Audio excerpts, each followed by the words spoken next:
Thanks for stopping by today. This is Lori Boucher with Painted Heart Market. I decided to step outside today a few minutes before I went down to my workshop and started painting.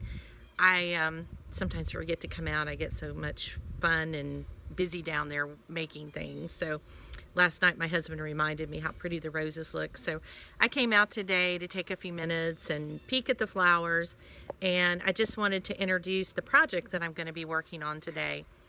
I'm actually making a sign for my front door. It'll be a Halloween sign. I'm just going to say trick or treat, and I'll show you a picture of it finished in just a few minutes.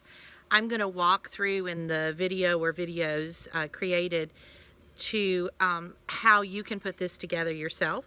As always, all my projects, I do offer the stencils and instructions on my website. If you're interested, you can purchase that. I know sometimes it's irritating to me if I see something great I want to make, but I can't find exactly those supplies. So I want to make that easy for you, and you'll find exactly what you need right there on my website. Otherwise, just enjoy the video. Let me know what you think, and I'll go ahead and get started.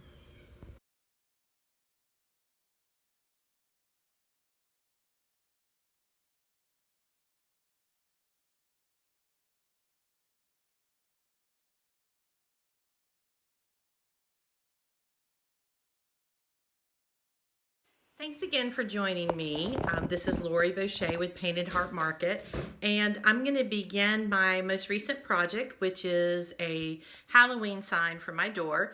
It's simply going to say trick or treat. I got a really cool method of painting it with some orange and black. So I'm going to work through that. I just wanted to give you a little tour of the supplies that you needed, and I'll be using a stencil that I make. You can actually find the stencils as well as the instructions for this entire project on my website. I do sell the stencils, and then you have everything you need to complete this for yourself at home. So let me go ahead and just show you the supplies that we'll be using today. So I've got just some general things out. I have a bowl to mix my stain. I have some water. I have a few tools that you've seen me use before if you watch any of my other videos with my stencils. It's kind of a silhouette tool here, the black guy is. These are just tweezers with a really sharp little point.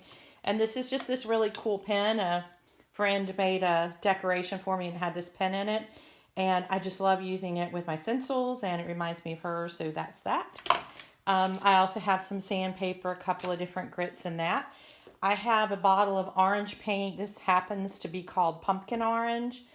I have some dark brown that I'm going to use for antiquing, and then just some black, because a lot of my sign's going to have black on it. And of course paper towels, because I can be a bit of a mess. So more obvious than those supplies is what I have laying on the table. So I told you I'm making a trick or treat sign, and right here in front of you is a Merry Christmas sign. And it's actually from a project that I did just the other day. And when I was doing that project, I mentioned that I like to use both sides of my wood signs if I can get away with it. So what I'm going to do today with this Merry Christmas board is just flip it over, and I'll be decorating the back side of this with my trick or treat decorations. And you'll notice on the edges, it just has brown stains, so it'll kind of flow nicely. And this is a sign, it's about 6.5 foot tall, I think. And it actually leans up against the side of your house by your front door. So really cool sign. Plus I'm making good use of my wood, and I have a lot less to store with one sign versus two. So I'll be back in just a few minutes, and we'll get started on base coating this sign. So we're ready to start with our first step in this trick-or-treat sign. And I'm actually going to begin today by preparing a stain to go on the board. And I'm just going to take a little small bowl. I actually just use my acrylic paints for my stain. It's a little bit messy, so I did put on some gloves. I'm going to put in some dark brown paint, and I'll just swish it around a little bit. It's not a huge process. I wear the gloves just because it kind of sticks to your hands a little bit, and can be a little bit hard to clean off your fingernails and so forth. And then today I'm going to add just a smidge of black in there, if it'll come out, just a little bit there. And it's just going to make my brown a little bit darker is all it's going to do. I want to stain the board, and then we're going to go through a process of applying a couple of different colors. So I've kind of got that where it's pretty well mixed. You can see it's real watery. And it's a very simple process. I am just going to apply this to the board, and then I'm going to start wiping it off. So I'm just today going to grab 2 paper towels, one for wiping and one for painting, and just kind of dip the paper towel in there. And I'm just going to rub along the wood. You can see that the black's kind of coming out a little strong there, so I'll wipe that off pretty quickly. You want to move in a fairly small area at a time. You don't want to get this all done and then go try to wipe it off, because that will not work too well for you. And I'm just going to keep going to the end of the board here with the same process, dipping and wiping. So I'll start the video back up in just a second when I finish that.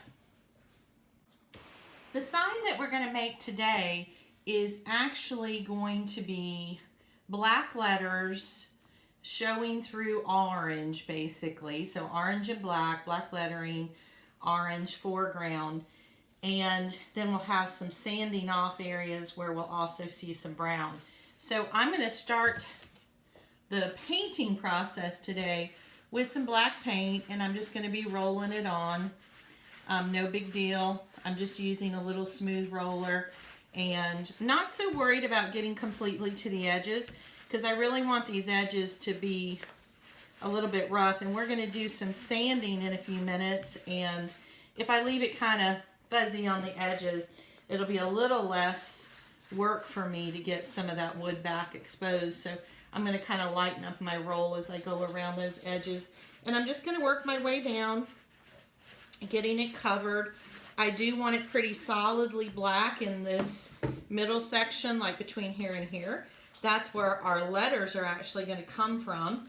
We're going to use a stenciling method where we will let this black paint dry. We'll use some letter stencils to block off those shapes in black, and then we'll paint over it in orange, and then the big reveal at the end will be lifting up those stencils and seeing those black letters shine so beautifully through the orange paint. So this is going to be a fun project. I'm going to go ahead and just keep putting these coats on. Probably take me a coat or 2 to get it covered, but this black is doing a pretty good job. And then I'll resume with the video. So I've completed putting the black top coating on this. And before I go into painting orange, I want to create a little weathered spots on the black all the way around the edge. So I'm going to go ahead and actually do a little bit of sanding now, and then I'll come back in later and do a little blending with the orange too. So I'm going to just take my sandpaper. I'm mainly focusing on the corners and the edges. I just want to see a little bit of that stained wood. I'm going to get a little rougher sandpaper. I'm actually using, this one is like a 60 grit, and I'm going to use it to do a little more scraping off of this paint. So I finished my sanding. You can see that I got pretty heavy just along the edge of my board. You're going to see how it blends in with the orange paint in just a few minutes. Before I move on to the next step, which is the stencils, I want to make sure, you notice right here, there's actually some dust. And I want to make sure to get all of that completely off my board, because any of those little specks will keep my stencil from adhering correctly to the board. Now, we've painted the board black so far, and I'm going to use stencils because my letters ultimately will be black. I'm going to use stencils in just a few minutes to mask over this. So a couple more steps here, but we're getting through the process. So our next step is going to be to apply some stencils to our board that we've antiqued and now painted black and done a little bit of pre-sanding on. So I wanted to take just a moment and show you the stencils that I'm going to be using. So if you noticed in my first picture at my introduction, I indicated that there would be, you could see in the design, there were these little kind of fancy frilly things that were going to be at the top and bottom of my sign. So I'm just going to lay those now there. To look at these, you notice again, I have transfer tape. I have this backing, which is just like waxy paper. And in between the two are this blue stencil material. I've cut it out in a filigree design that has some bats on it. And I've already weeded it, which means I've removed all of the stencil material except for what I want to leave so it blocks the black paint from turning orange in a minute. And I will put it down anywhere I have this stencil material. My black paint will stay untouched, and I'll have an orange coating on the top, and it's going to give a really cool look. So those are the decorative things on the end. And then let me stretch this one out. This is the long one. So this is a stencil that actually says trick or treat. And again, you can see it's pretty long.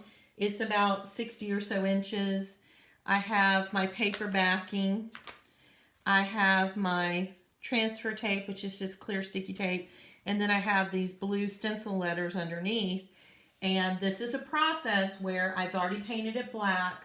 I'm going to use these stencils to block off that black paint. So when I apply orange paint over top of it, it's going to protect my black paint.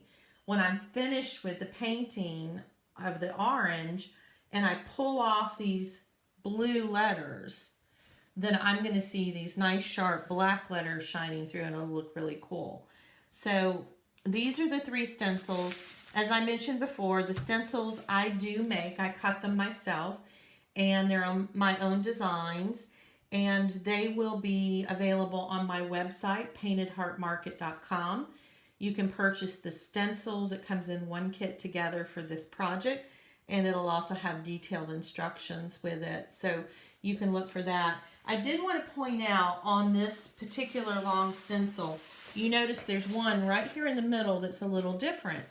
So I have trick at the top, treat at the bottom, and I put or in the middle. And so you notice wherever there's blue, I know that's going to protect the black paint. And where there's not blue, orange is going to come through. So orange is going to come through all around the letters, but not the letters. In the centerpiece here, the word or is actually going to turn out to be orange, because as we're painting orange on top, that's opened up. It's a negative. And so the orange will actually come through in those places. So you'll be able to see that as we move forward. So that is kind of a description of the stencils. Again, those are available on my website, paintedheartmarket.com. And I'm going to spread them all back out, and then we're going to go through the process of preparing them next. So this takes us to the end of our first of 3 videos for our do-it-yourself Halloween sign. You can view the other 2 videos on YouTube, or you can visit our website, paintedheartmarket.com, to view all the videos as well as purchase the stencils that we're using in this project. Thank you.